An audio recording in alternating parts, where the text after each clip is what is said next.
Good morning, members of the press gallery and viewers. Good to be with you. I represent Justice for All Canada. We are a human rights and advocacy organization focusing on genocide prevention on a global scale. We're also a nonprofit, and we carry United Nations consultative status. My name is Saleha Faruque, and I am a government relations manager with the organization. Today, we stand in solidarity with 700 Canadian academia, including college and university students, who have recently signed an open letter, a joint letter, denouncing relentless targeting of Gaza-based universities and indiscriminate killings of their leadership and their students by Israeli armed forces. This joint letter is asking Canadian colleges and universities to support the newly announced ceasefire by the Canadian government. A few figures that are emerging from the impacted region. Approximately 439 students, academics, and employees from university communities were killed by air raid bombardment across the occupied Palestinian territories at this moment. About 11 higher education buildings across Gaza and the occupied West Bank were either completely or partially damaged or entirely demolished. 19 higher education institutions in Gaza are disrupted, and this is currently impacting around 88,000 students, severely limiting their access to education. Face-to-face education was disrupted in all 34 higher education institutions in the West Bank, and that has impacted 138,000 Palestinian students. We denounce these shocking attacks on Palestinian academic institutions and their communities as grave violations of international law and violations of international legal standards. We pay tribute to certain individuals such as Professor Soufiane Tahiya, who is recently covered by Canadian media extensively. He was a distinguished scholar. He was a professor of physics, as well as the president of Gaza's largest university. Tragically, he was killed alongside his daughter, his sons, and his grandchildren by an Israeli airstrike at his home in Jabalia refugee camp. He was a brilliant scholar who had spent the last year researching cancer treatment at the University of Waterloo. These actions, no doubt, constitute a war crime, and they are reminiscent of recent historical massacres such as the Bosnian War and the Rwandan genocide, during which intellectuals and professors and teachers and students were systematically targeted and killed. This is not just an assault on academia, but this is a wiping out of an entire generation of Palestinian leaders and knowledge keepers. This is genocide. I am honored to introduce Canadian leaders from the Palestinian diaspora who will speak to the devastating impacts of Israeli aggression on education in Palestine. Dr. Basma Abdelgafar is the Vice President of Maqasid Institute. She is an international consultant on policy, governance, and Muslim affairs, and a professor of public policy. She earned her PhD in public policy from Carleton University as well. She has worked in the Canadian federal government, academia, and in the nonprofit sector. Welcome, Dr. Basma.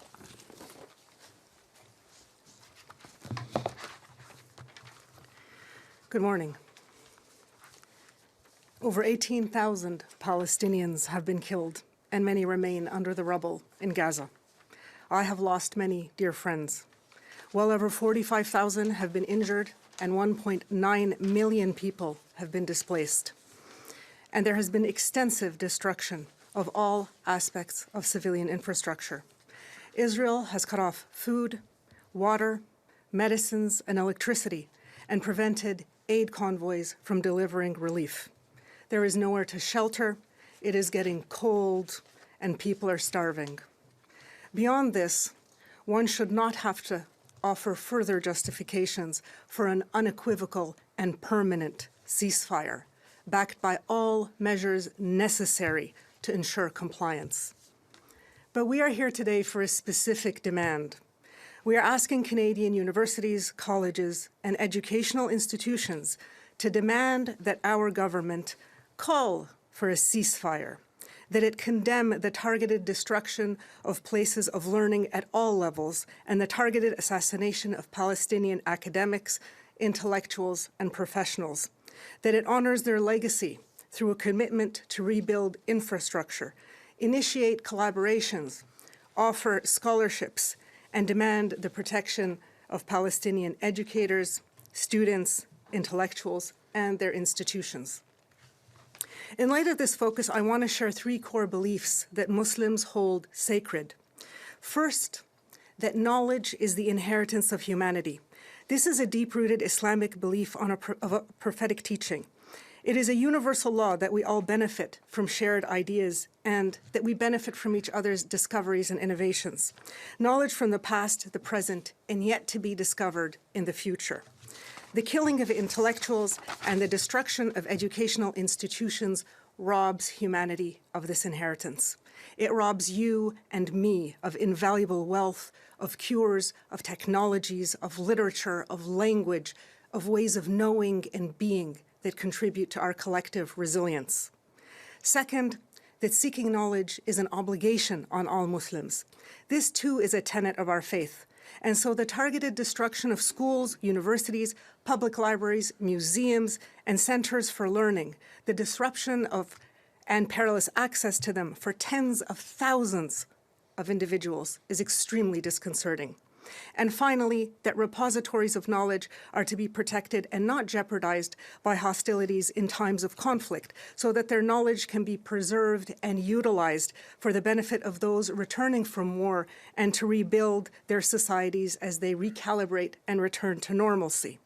Targeting intellectuals and other educational personnel by Israel is clearly intended to silence dissent, to undermine the future of Palestinian people and their ability to rebuild their communities, to innovate, to engage in trade, to participate in scientific and cultural exchanges, and to connect globally with like-minded peers.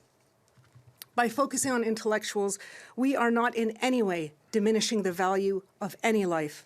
As a beautiful Indian proverb says, all the flowers of all the tomorrows are in the seeds of today. I would like to kindly remind you of a document that a group of Canadian university presidents agreed to in September of 2021. The role of Canadian universities in societies states, and I quote, "Universities can play a major role in addressing the issues that threaten society. We can leverage and mobilize our education, research, relationships, assets, resources, scale, reach, and influence to pursue societal solutions and significantly transform economic, social, and political systems needed to address society's challenges. We can amplify and harness the passion of student changemakers and mobilize our diverse constituencies, faculty, staff, alumni, and community, business, and public sector partners to drive local and global change. At this pivotal moment, university leaders have an opportunity to make decisions and take actions that will reverberate beyond our own borders and lifetimes to give students and children agency in and hope for creating a better future." End quote. I say to those presidents today, in your silence, given the atrocities, given the genocide taking place in Palestine right now, that is grabbing the attention of your students and people around the world, your integrity and our humanity as Canadians is at stake. Thank you. Thank you so much, Professor Basma. Our next speaker is Mohammed Nijim, who is a current PhD student in the Department of Sociology at Carleton University. He completed his master's in sociology at the University of Manitoba. He is a Palestinian from the Gaza Strip and is currently based in Ottawa. Mohammed's main research is centered on the Gaza Strip and the socioeconomic implications of Israeli punitive measures. His master's research focuses on the concept of slow-motion genocide and its applicability to the situation in Gaza. For his PhD, Mohammed intends to conduct his research on the political economy of Gaza, the racial capitalism, and focus on the triggers, the racial capitalism, as well as genocidal violence, with a particular focus on the triggers of October 7th, 2023 attacks and the settler colonial history behind that. Thank you for being with us, Mohammed.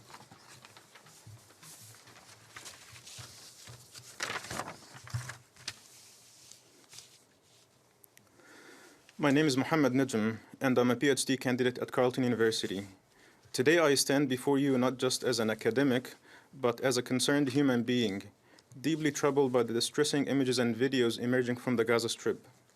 I'm profoundly affected by the ongoing Israeli aggression as my family, relatives, and friends reside in Gaza. Tragically, I've lost 4 friends, and my younger brother was recently injured. The longer we wait, the greater the chance of losing loved ones. Many of my relatives and friends were compelled to move southward within the Gaza Strip amidst bombardments. Seeking refuge in shelters, they now face catastrophic conditions. Disturbing reports indicate the spread of diseases due to the absence of bathing and drinking water, a scarcity of hygiene essentials, and insufficient food supplies. Gaza is not on the verge of collapse. It indeed collapsed and has reached a state of uninhabitability. Israel's destruction has spared no aspect of life in Gaza, including hospitals, bakeries, grocery stores, local bazaars, water facilities, communication lines, schools, and universities. The educational system is in crisis, with students unable to attend schools, many of which have been fully or partially destroyed. Shockingly, 4 days ago, Israeli soldiers broadcasted the bombing of 3 UNRWA schools in the northern part of Gaza Strip, live on social media, accompanied by the laughter of soldiers in the background.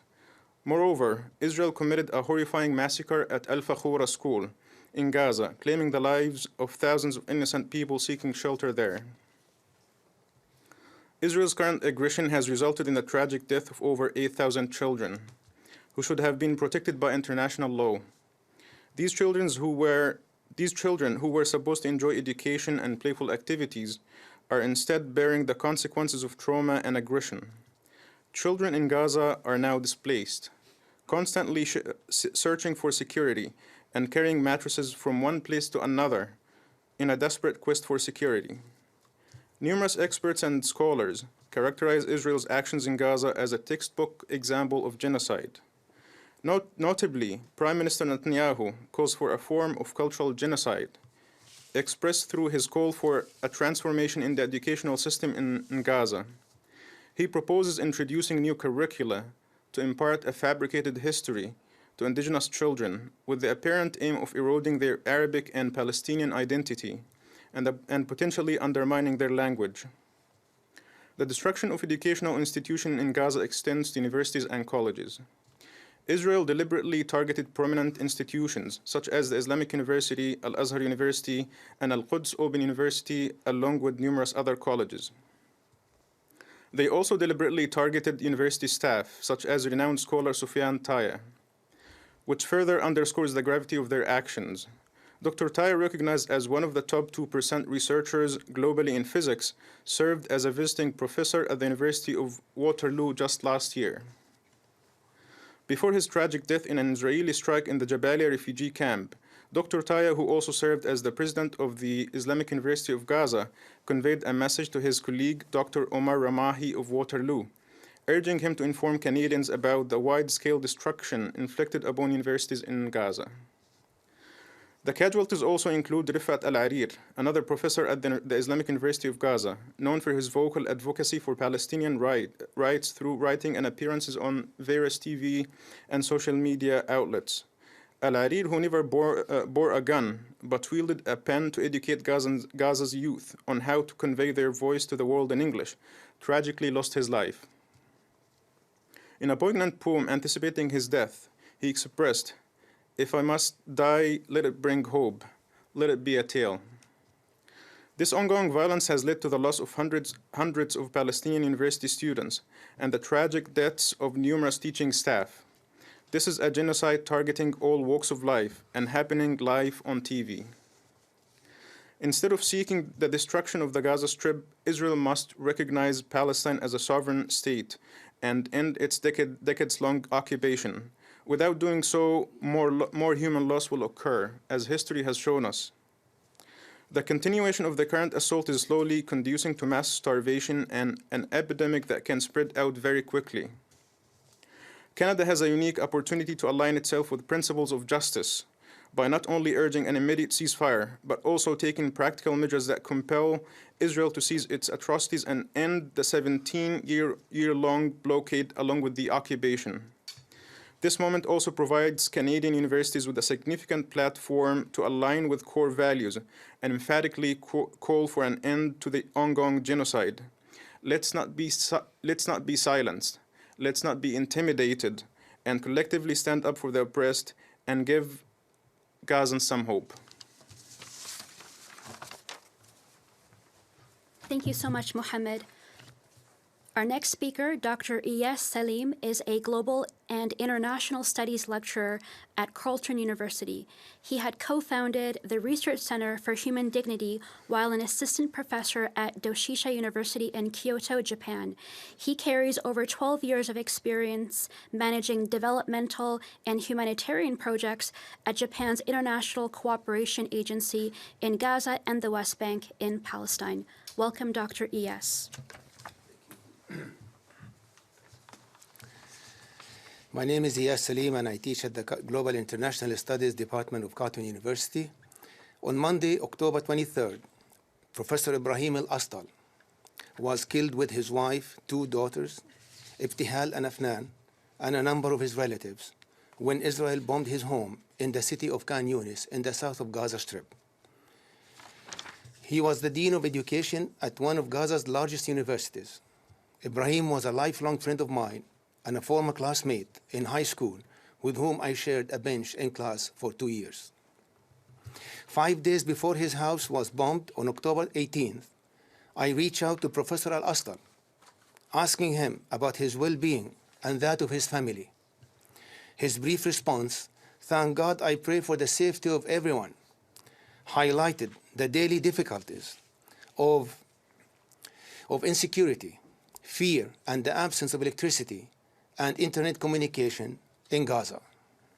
5 days later, I was shocked to see a social media post featuring a photo of Professor Ibrahim, reporting his house had been bombed in an Israeli airstrike, killing him and his entire family. It was very heart-wrenching and sad to hear the news of the death of a dear friend and his family. He was a very kind and gentle person and of high integrity. I take pride in our lifelong friendship and shall cherish the carry Ibrahim's memory forever. Tragically, there are more stories of loss in Gaza's academic community.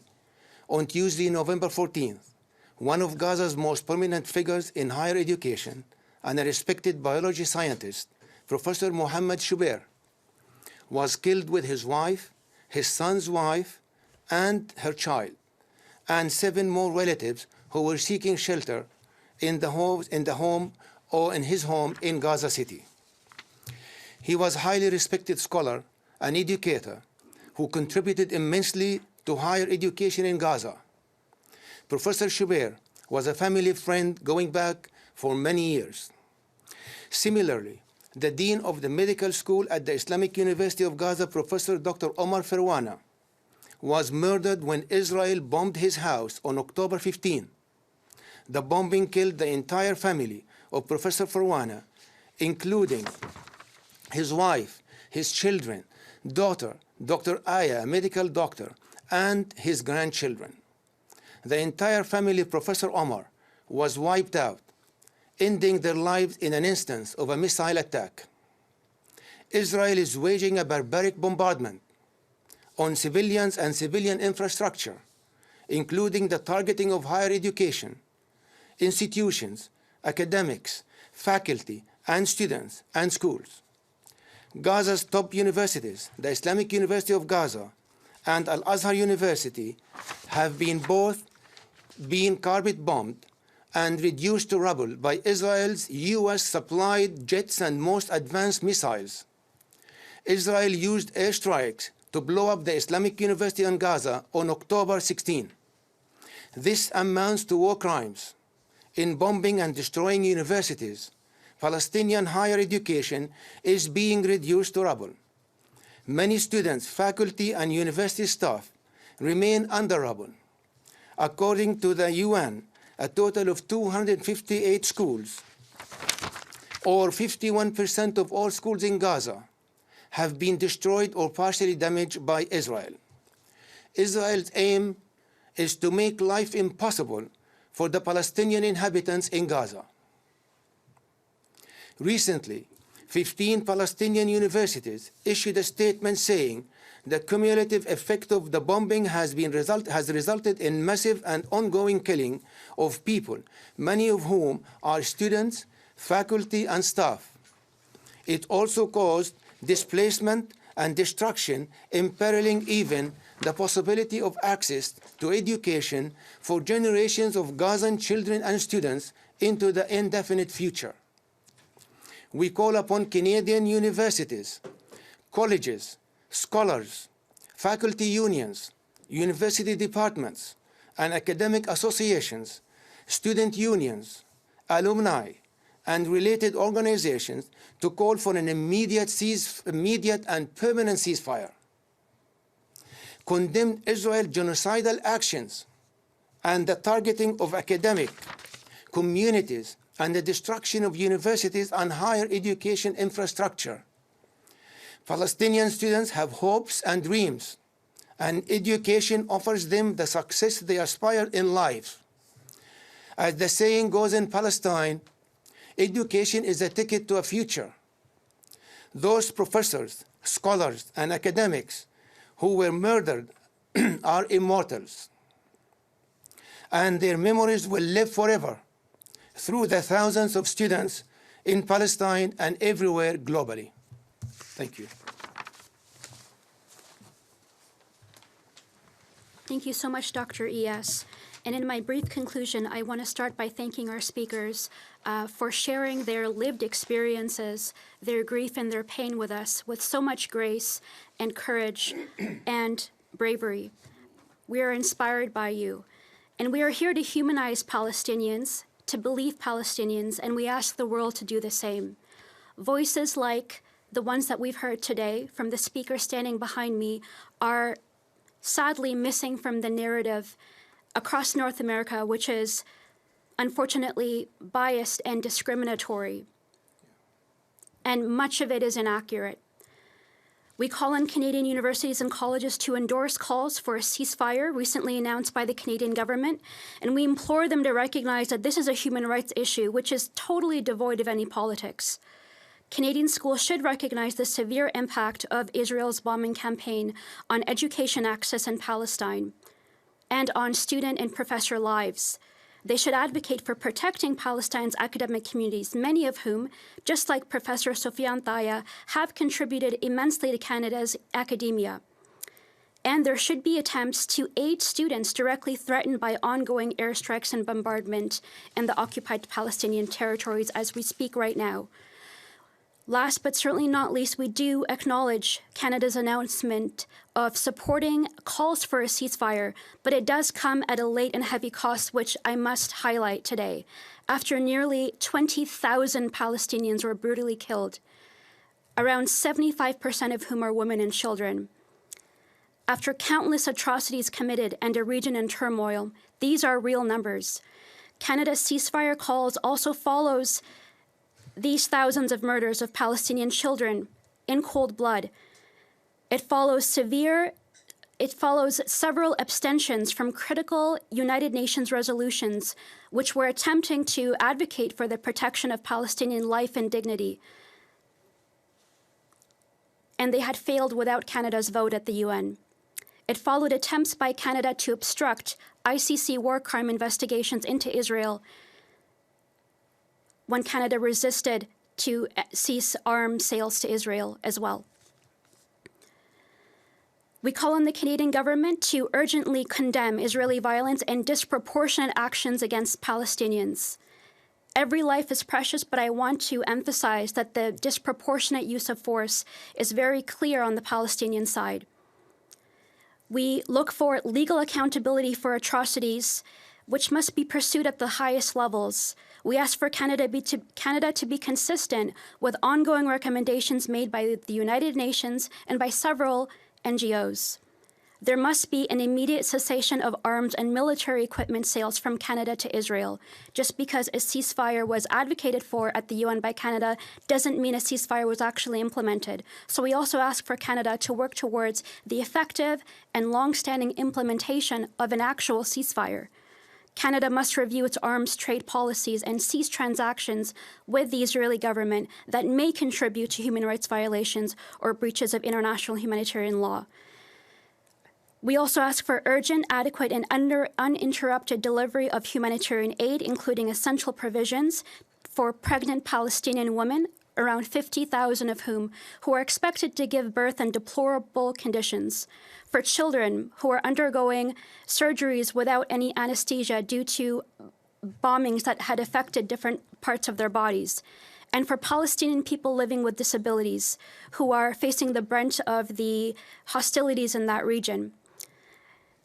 Lastly, Canada should actively support a rules-based international humanitarian law and justice mechanisms, as well as an independent investigation into the killing and kidnapping of civilians, journalists, as well as civil society workers, such as the professors that we're referring to in our event today, as well as the bombing of hospitals and civilian infrastructure. I once again want to sincerely extend my heartfelt gratitude to our speakers today, as well as the members of the press gallery. And we hope that we could walk away with doable actions, and we're ready to support any peaceful resolution that the Canadian government wishes to level at their international allies. Thank you so much. And if there are any questions from anybody in the press gallery, we can answer them now.